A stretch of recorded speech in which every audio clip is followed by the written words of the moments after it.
Proyekto Helmo.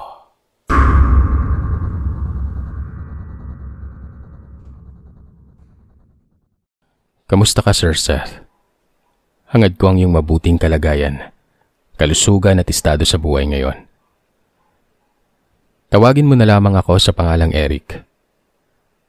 Medyo may edad na ako at nakikipisan lang sa maliit na tahanan ng anak ng dati kong amo sa sari-sari store. Mag-isa na lamang ako ngayon. Hindi katulad noong nagdaang mga dekada kung saan buong buo pa ang masasabi ko talagang pamilya ko. Sisimulan ko ang kwento ko noong dekada 70. 12 anyos pa lamang ako noon. Nakatira kami sa isang malaking bahay malapit sa isang resort na bihirang mapunta ng tao.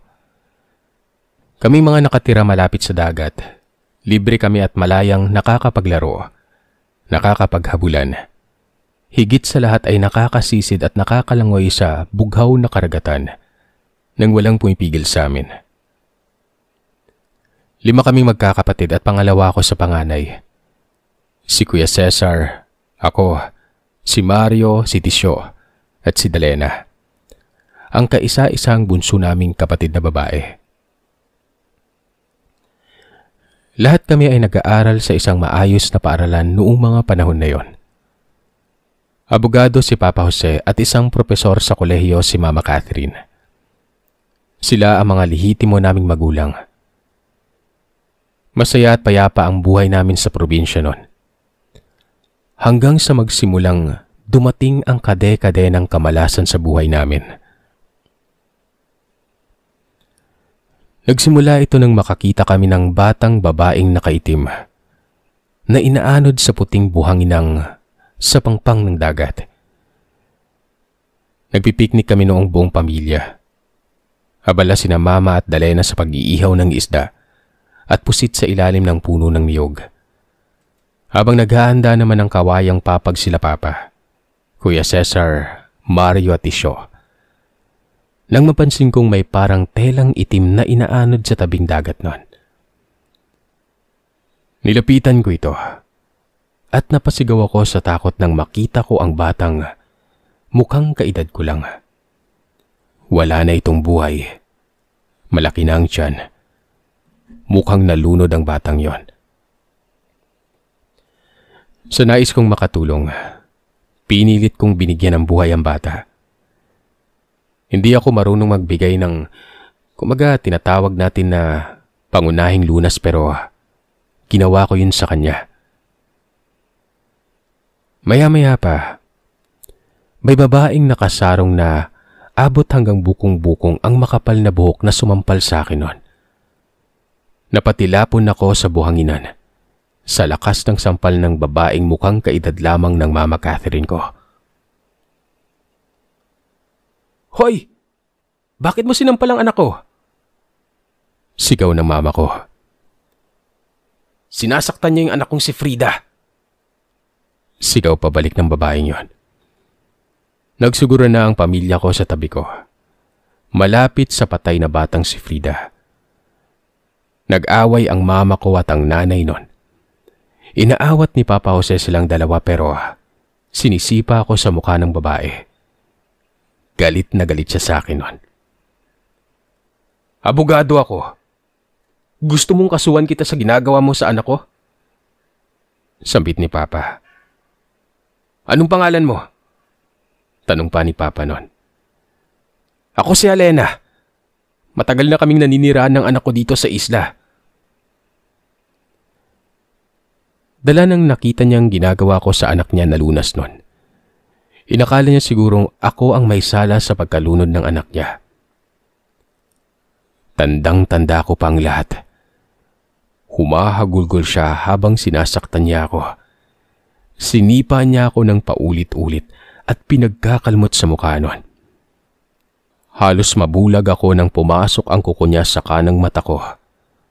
Sinabuyan niya pa ako ng buhangin sa mukha sabay bulong ng mga katagang hindi ko maintindihan. Sinambit niya ang mga nakakakilabot na salita. na parang bang babagsak ang langit sa pamilya ko. Sinambit niya ang sumpang yon habang inginungudgod na niya ang mukha ko sa buhanginan. Siyempre, umalma ang mga kapatid ko. Pinigilan nila ang babae na nagngangalang Helena pero napakalakas nito. Nakita ko kung paano niya itapon isa-isa ang mga kapatid ko sa dagat nun. Bilang isang ina, masakit na makita yun ng mama ko kaya nakiusap na siyang tumigil na sa pagwawala si Helena. Pero habang humihingi ng tawad ang edukada kong ina, mas naging asal hayop ang nagpupuyos na babae. Sinabunutan niya si mama at kinaladkad sa ihawan kung saan kami nagpipiknik nun. Hinabol namin silang dalawa pero malakas at mabilis niyang naingudngod ang mukha ni mama sa nagbabagang ihawan. Napahiyaw si mama sa sakit nang makita ni Papa na nalapnos na ang mukha ni mama nun. Hindi na siya nakapagpigil. "Hindi kami ang pumatay sa anak mo!" Sabay sapak sa mukha ni Helena. Tumilapon at natumba ang babae nun. Hindi pa nakontento si Papa. Pinatungan niya ang babaeng nagwawala habang tila nagdadasal. Nangingisay sa buhanginan. Sunod-sunod na suntok ang binigay ni Papa kay Helena habang umiiyak sa sakit ang mama kong sunog na ang kanang mukha. Nang makita ng mga kapatid ko ang ginagawa ni Papa, imbis na pigilan ng ama namin ay sumali sila sa suntukan. Pinagbabanatan nila sa tagiliran, ulo at mukha ang kawawang nanay ng nalunod na bata. "Tama na!" sigaw ko. Natauhan ang papa ko at mga kapatid ko. Naiyak ako nang makita kong yakap ni Dalena si mama. Agad naming itinakbo si Mama Catherine sa ospital. Sumakay kami sa van at iniwan na lamang namin ang bugbog saradong si Helena at ang patay nitong anak. Mahigit sa 1 buwan sa ospital si mama at 1 buwan ding binalik-balikan kami ng mga barangay at pulis. Walang sawang inimbestigahan ang tunay na nangyari nun. Sinabi lang namin ang totoo. Nang handa nang makipagsettle si Papa Jose para sa physical injuries na kaso ng pamilya namin. Isang nakakapigil hiningang balita ang pinarating sa amin ng imbestigador. Patay na umano ang nanay na binugbog ng papa at mga kuya ko. Nakitang nakabigti sa puno ng akasya. Si Helena. Hubot-hubad ito at may mga maliliit na sugat sa buong katawan. Nagbigti siya sa sariling bakuran, habang ang bangkay ng anak niyang si Frida ay natagpuang inaagnas ng nakahiga sa papag sa loob ng kubo nila. Sinagot ng pamilya namin ang pagpapalibing sa mag-inang Helena at Frida. Kahit na kami ang kontrabida sa kwento na lumaganap sa buong probinsya noon. Sinabihan kami ng mga magulang namin na aksidente ang lahat at pinagtanggol lang namin ang sarili namin. Ika-40 days pagkatapos mailibing ng mag-ina. Isang bagay ang dumating sa bahay.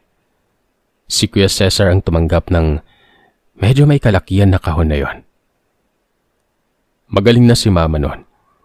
May peklat nga lang siya sa mukha. Siya ang nagbukas ng kahon. Nabitawan ko sa gulat ang baso ng gatas na iniinuman ko nang sumigaw si mama. Naihagis niya ang kahon. Dahil ang laman ng kahon ay isang bungo ng tao at isang matabang ahas na kulay itim. May nakasulat sa isang sinunog na papel na, "Isinusumpa ko kayong lahat." Kulay pula o dugo ang ginamit na tinta nun. Wala kaming nagawa kundi ang itapon agad ang kahon pero pinigilan kami ni Dalena. "Huwag niyong itapon yan. pwede nating ipakita sa albularyo ang mga yan. Napag-alaman pala ng kapatid ko sa teacher niya sa eskwelahan na isang usikan si Aling Helena at ang pamilya nito ay mga dating miyembro ng isang kulto na sumasamba umano sa araw at buwan. Mga pagano ang ninuno nila Aling Helena at sang-ayon pa sa kwento ng kapatid ko, schoolmate raw namin si Frida. Pero dahil sa panunukso at pambubuli ng mga Katoliko niyong kaklase ay sinabihan raw si Frida na mapupunta sa impyerno kapag hindi siya nagpakamatay kaagad. Matagal na raw pinlano ni Frida ang magpakalunod sa dagat nun. Gusto niyang sa dagat magpakamatay dahil doon lamang takot na pumunta ang mga usikan o mangkukulam dahil sa asin o tubig alat. Hindi siya mapipigilan doon ng angkan niya o ng sarili niyang ina na magpakamatay. Lumipas ang isang linggo. Nagsimula na kaming kabahan magkakapamilya ng mamatay sa isang aksidente. Si Papa Jose. Nahulog sa bangin ng van na minamaneho niya. Nang punta namin sa morgue si Papa, hindi na namin siya mamukaan. Kung gaano kawasak ang mukha ni Aling Helena sa suntok ng Papa ko noon. Triple ang ikinawasak ng mukha ni Papa. Nagsimulang madepress si Mama dahil doon. Lumipas ang 5 taon. 17 taong gulang na ako noon nang magsimula namang manghina si Mama. Siya mismo ang nagkikwento sa amin tuwing almusal na natatakot na siyang mag-isa sa bahay namin habang nasa eskwelahan kaming lahat. Nakakakita kasi umano siya ng anino ng babaeng mahaba ang buhok na mahinang tumatawa habang bumubulong-bulong. Nakikita niya umano si Helena na nakatayo sa ibabaw ng kama niya. Nakabukaka sa pagitan ng katawan niya habang nakahiga si Mama sa kama. Isinusumpa ko kayong lahat hanggang hukay. Ito ang sinasabi ni Halina sa hindi malamang pangyayari ni Mama, kung bangungot o tunay talagang kaganapan. Gabi-gabi na raw nararanasan ito kapag nagdarasal siya ng mataimtim bago matulog. Doon na nagsimulang hindi makatulog si Mama ng maayos. Nagkaroon siya ng malalang insomnia, depresyon at takot. Dahil dito ay nagsimulang sumakit ang ulo niya. Pinagamot namin siya at napag-alamang meron siyang cancer sa utak. Nagulat kaming magkakapatid. Stage 4 na kaagad yon.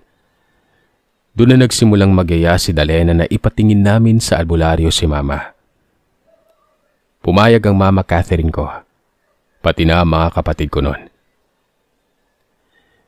Dinala namin si Mama sa isang malayong probinsya na sinasabing kutan ng mga pabaylan o mabubuting manggagamot.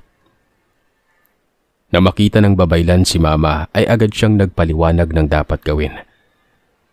Kailangan umanong sumailalim sa dapo si Mama dahil isang mabangis na usikan ang kumukulam sa Mama ko. Ang pamamaraang tinatawag na dapo ay partikular na ginagamit para sa usikan, kung saan kailangang gumawa gamit ang pinakuluang mantika ng niyog na hinaluan ng ilang hiwa ng halaman na tinatawag na badyang na binalot ng itim na tela. Ang telang ito ay kailangang ipahid sa mga apektadong bahagi ng katawan ng kinukulam habang binibigkas ang orasyon ng paghilom. Pagkatapos ng ritual ng pagpapahid, bubuksan ang itim na tela at makikita sa loob nito ang mga bagay na ginamit sa usikan na maaaring mga butil ng buhangin o hindi kaya karayom. Isinagawa kaagad ang ritual ng dapo sa Mama ko. At nang matapos ang orasyon ng babaylan at oras ng buksan ng tela, Napahiyaw si Mama sa nakitang laman nito. Isang binilog na buhangin na kasing tigas ng semento na binalutan ng buhok at sariwang nana ang laman ng tela. Sobrang baho nito. Nawalan ng malay tao si Mama pagkatapos nun. Akala namin tapos na ang lahat. Simula pa lamang pala ng paghihiganti ng usikan. Isang linggo matapos na lumakas at gumaling sa nararamdaman niya si Mama, ipinasyal namin siya sa isang resort, sa isang tabing dagat. Unang gabi pa lamang namin doon, nakaramdam na ako ng kakaiba. Pakiramdam ko ay palaging may nakamasid sa amin habang nasa loob kami ng hotel ng resort na yon. Dahil sa kwarto di umano ni Dalena, may batang nakaitim na malaki ang tiyan na nakasilip sa kanya mula sa ilalim ng kanyang higaan. Hindi nakatulog ang bunsong kapatid ko ng gabing yon. Nagsimulang gumapang ang takot sa buong pagkatao naming magkakapatid pero hindi kami nagpalata sa bunso namin. Pero para palang pangitain ng lahat ng yon. Pagputok ng araw, namatay si Mama. Si Dalena ang nakakita na sinasakal ng batang kamukha ni Freda ang mama ko habang natutulog nung madaling araw. Akala ni Dalena ay bangungot niya lang ang lahat pero wala ng buhay ang natuyot na bangkay ng mama namin. Pinagkaguluhan kami sa lugar, kaya bumalik kami kagad sa bahay. Pagdating sa bahay matapos na dalhin si Mama sa morgue, lahat kaming magkakapatid ay nagtataka kung bakit nagkaganon ang itsura ng nanay namin noon. Natuyo ito na halos butot balat na lamang ang natira. Humumpak ang mukha na halos lumubog ang mga mata at naglabasan ang mga ipin niya. Lalo kaming nahintakutan nang malaman namin ang resulta ng otopsiya noon. Walang cancer si Mama sa utak.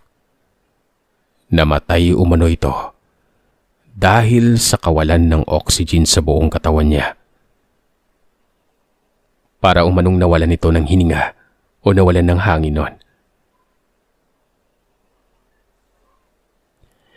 Nagpa siya ang Kuya Cesar namin na aalis na kami sa probinsya at titira na sa Maynila para matigil na ang sunod-sunod na kamalasan at kababalagan sa pamilya namin noon. Matapos mailibing si Mama, may isang matandang babae na kumatok sa bahay. Binilang niya kaming magkakapatid na kumpleto noon sa sala. Tinuro niya si Kuya Cesar, ako, si Mario, si Tisyo at si Dalena. Anong kailangan mo, Manang? Tanong ni Dalena sa babae. Baka gusto niyong bumili. Nakangiting tanong ng babaeng nakaitim nun. Napakunot noo ako nang bumaba ng bahay ang kumatok na isang estranghera. Doon sa bakuran namin ay may mga nakapila na 5 karo ng patay. Kinilabutan kaming magkakapatid sa nakita namin. Lalo na nang magsalita ulit ang babae ng may binibenta kaming 5 kabaong. Baka gusto niyong bumili. Minura ng Kuya Cesar ko ang babae. Dala ng sobrang galit, mabilis niyang kinuha ang tabak sa kusina at nag-amok nun. Gusto niyang tagain yung babaeng may dalang 5 kabaong. Gawa ng pakiramdam kasi ni Kuya, kapamilya ni Helena ang babaeng may inaalok nun. Lahat kami ay nagsipagtakbuhan sa loob ng bahay para pigilan si Kuya. Pero hindi namin siya mapigilan. Tumakbo siya sa baba ng bahay at natigalgal siya nang makitang wala ng mga karo ng patay at walang babaeng nakaitim sa ibaba ng bahay. Sinyalis na ng hilakbot namin ng araw na yun para mag-impake. Agad kaming lumuwas na Maynila. Tumira kami sa lumang bahay ng tatay ni Papa, malapit sa tinatawag ngayong Balete Drive. Sa wakas ay naging matiwasay ang buhay namin sa sumunod na 7 taon na pagtira namin sa lumang bahay ng lolo ko. Maayos ang buhay namin kahit na si Kuya Cesar lang ang bumubuhay sa aming 4 noon. Pero sa totoo lang, Sir Seth, problemado ako noon. Hindi ko maintindihan pero ramdam ko ang kamalasan sa buhay ko, lalo na sa larangan ng paghahanap ng trabaho. Hanggang 3rd year college lang ang natapos ko kasi lumuwas na agad kami ng Maynila. Pero kahit dicer sa isang grocery, hindi ako makapasa. Kahit crew sa fast food o sa ang kainan, inaayawan ako. Ganon din si Mario. Nakuha siya sa trabaho pero 1 buwan lang ang tinagal niya dahil wala palang lisensya yung factory na inaplayan niya. Nagsara ito kaagad. At ang malala sa lahat, nagkaroon ng problema sa mental si Tisyo. Ayon kay Tisyo, minumulto raw siya ni Helena. Nagpaparamdam na raw ito sa kanya sa tuwing madaling araw. Nagpapakita. Niyayaya siyang tumalon sa balkonahe ng bahay ng lolo namin. Totoo yun, Sir Seth. Dahil ako palagi ang nakakakita kay Tisyo na parang naglalakad ng tulog papunta sa balkonahe. Kung hindi ko siya pinigilan o napipigilan noon, baka nga natuloy ang imbitasyon ni Halina na magpakamatay ito. Doon na nagsimulang uminom ng gamot si Tisyo. Isang gamot na nakaka-addict kapag nasobrahan ng gamit. Ang kapatid kong si Dalena naman na nilapitan minsan ng isang psychic, ang nagyaya sa aming lahat na magpatingin sa mga paranormal experts na bumabasag umano ng sumpa ng usikan. Ang sabi ng psychic na naging kaibigan ni Dalena na itago na lamang natin sa pangalang Irish. Ang mga mangkukulam umano ay may kanya-kanyang abilidad sa pagpapasakit sa kaaway nila. Maaaring sa pamamagitan ng sugat, karamdaman, kamalasan, at kamatayan. Mahirap umanong ipagsawalang bahala ang kapangyarihang itim ng usikan na binugbog ng mga kapatid at papa ko noon. Nang mag-session kaming magkakapatid sa pamumuno ng mga eksperto na ito, matapos ang ritual ng pagbasag ng sumpa ni Helena, isa sa mga eksperto ang biglang nagkasakit. Bigla itong inatake na stroke. Tinakbo namin siya sa ospital at doon ito inatake sa puso nang biglang tinurukan na ng karayom.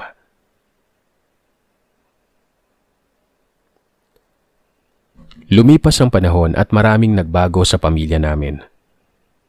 Naaksidente si Kuya Cesar isang gabing umuwi siyang umuulan mula sa trabaho. Nahitin na rin ang kuya ko. Nakomatose at umabot ng 6 na buwan.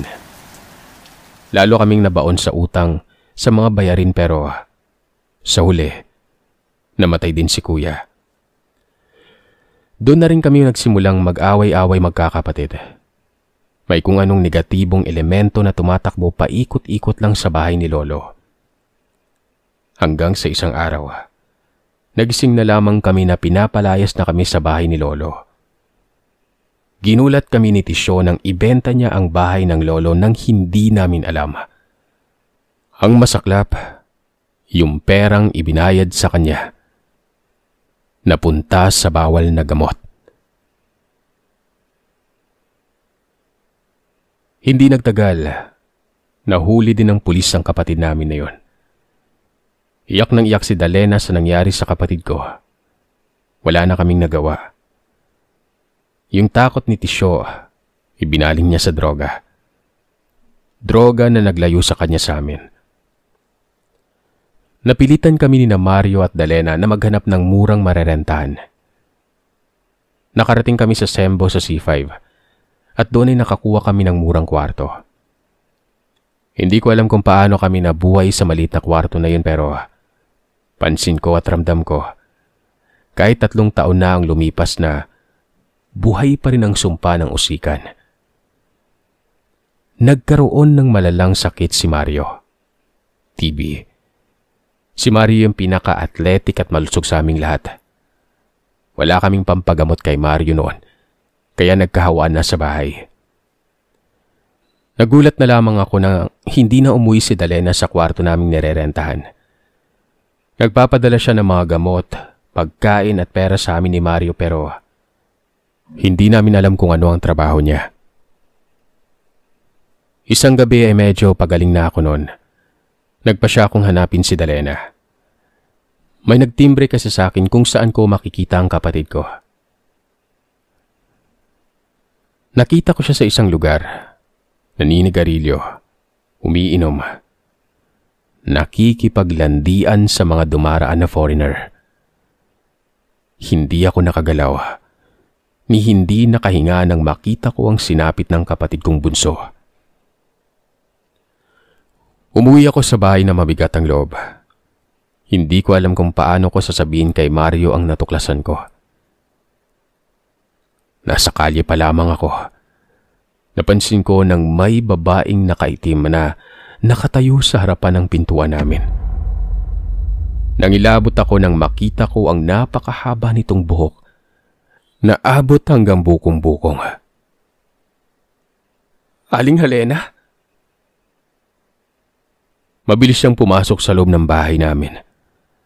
Tumakbo ako para sundan siya pero imbis na multo ng usika ng bumulaga.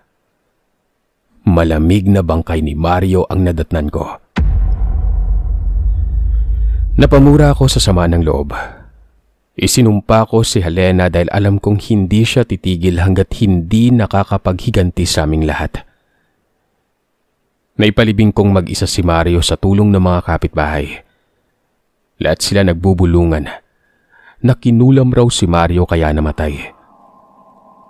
Sa itsura pa lamang umano ng mukha nito, may nakita umano silang mga butil ng buhangin sa tenga, sa butas ng ilong, at sa bandang labi. Pagkatapos ng 40 days ay nagpa siya akong umalis na sa maliit na kwartong yon. Naglakad ako ng naglakad hanggang sa mapadpad sa isang tindahan. May matandang lalaking nag-alok sa akin ng trabaho. Sa wakas, nagkatrabaho na rin ako bilang tindero ng sari-sari store. Tinanggap ko ang offer ni Manong. Pinatira niya rin ako sa bodega niya para stay-in na ako doon sa tindahan na yon. Lumipas ang ilang buwan, nakapag-ipon ako. Naisip kong hanapin ang kapatid kong napariwara na si Dalena pero pinigilan ako ng may-ari ng tindahan. Bilang isang dating albularyo, alam kong kinukulam ka, sabi niya. Naririnig ko pa rin ang bulong ng usikan na kampon ni Satanas ngayon. Ano po yung gagawin ko? Dinala niya ako sa simbahan. Pinaluhod sa harapan ng altar. Maya-maya pa ay nagtatingan ng mga kaibigan niyang pare. Mahigit 10 silang lahat. Pinag-pray over nila ako noon. Pagkatapos ng halos gabi-gabing pray over sa loob ng 1 buwan, isang gabing hindi ko inaasahan, ginulat ako ng isang tao na matagal ko nang inaasam na makita ulit. Isang pamilyar na babae ang nakita kong nakatayo sa tindahan namin ng boss ko. Dalena? Ikaw ba yan? Bakit ganyan yung itsura mo? Halos maiyak ako nang makita ko ang bunso kong kapatid. Binulungan niya lang ako at halos hindi ako nakapagsalita.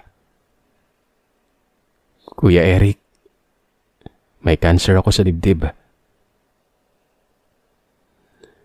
Makalipas ang 3 buwan at kalahati, pumanaw si Dalena. Pero hindi ako tumigil sa pagdarasal. Hindi ako nawala ng pag-asa noon. Dahil naniniwala ako na kayang-kaya kong mabasag ang sumpang inilibing ng isang usikan.